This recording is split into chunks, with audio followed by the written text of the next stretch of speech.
Bienvenidos a su canal Cristiano Imprudente, o en su defecto Living Waters Tijuana, Jorge Valverde. Vamos a continuar con el cuarto requisito, la certidumbre de las palabras de verdad, que habíamos platicado que íbamos a subdividirlo en inspiración de la Escritura, preservación de la Escritura y la definición de la Escritura. Hablábamos en el anterior podcast sobre la inspiración, que creemos y declaramos lo que la palabra dice acerca de la inspiración, que es que el Padre ha inspirado cada palabra que fue escrita, como Dios usó a estos hombres para escribir. Pero ahora vamos a hablar de la preservación de la Escritura. Acompáñame a Salmos 12, 5 al 7. Por la opresión de los pobres, por el gemido de los menesterosos, ahora me levantaré, dice Jehová. Pondré en salvo al que por ellos suspira. Las palabras de Jehová son limpias, como la plata refinada en horno de tierra, purificada 7 veces. Tú, oh Jehová, los guardarás de esta generación, los preservarás para siempre. Salmos 12, 5 al 7. Bien. En este pasaje, en Salmos 12, Dios nos promete que va a preservar dos cosas. Primero que nada, el versículo 7 dice que los guardará y que los preservará. Si ves, lo dice en plural.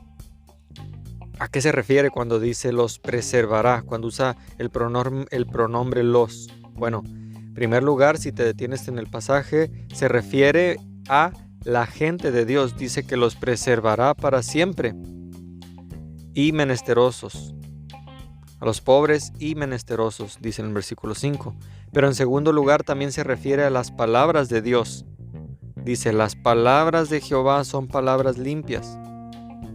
Entonces, otra cosa que promete preservar no solo es a los pobres y menesterosos, sino también las palabras de Dios. Entonces, el contexto cercano que vemos aquí del pronombre los en el versículo 7 exige que el pronombre se refiera también a las palabras del versículo 6. No quiero revolverte, pero ¿qué te estoy diciendo con esto? Si fuera únicamente las palabras que Dios preservaría, se usaría el pronombre las en femenino para referirse a las palabras y no los, porque no se usa el pronombre masculino para referirse a un sustantivo femenino.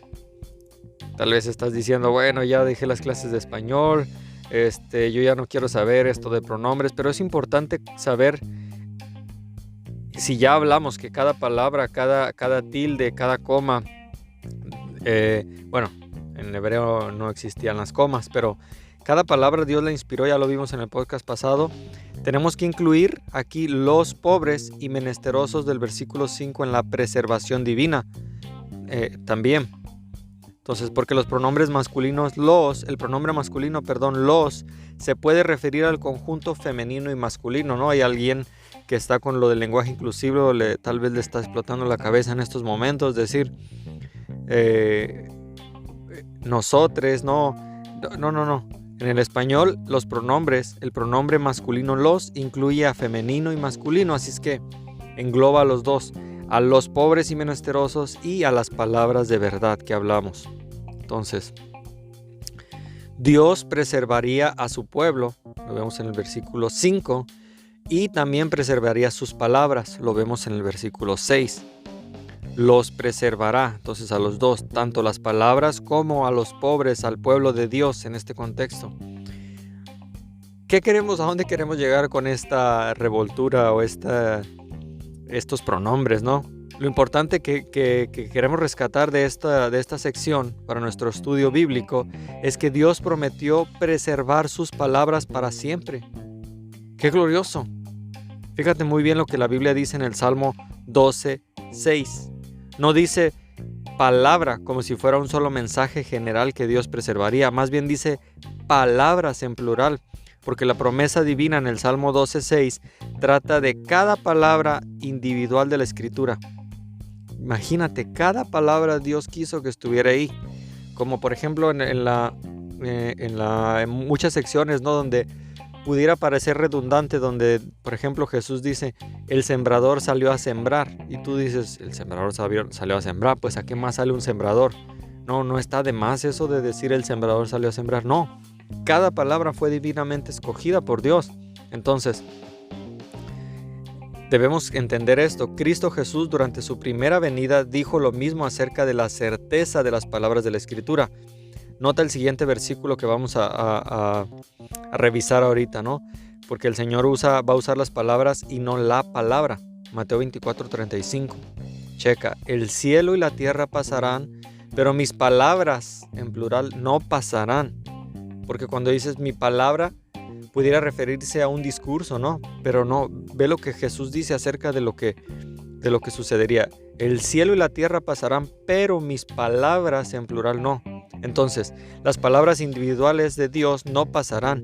Aun cuando el cielo y la tierra pasen, Dios proveerá sus palabras para siempre. Él ha prometido preservarlas. Entonces, podemos llegar a la conclusión de que lo que Dios inspiró, o sea, las palabras originales, según 2 de Pedro 1, 19 al 21, también las preservó.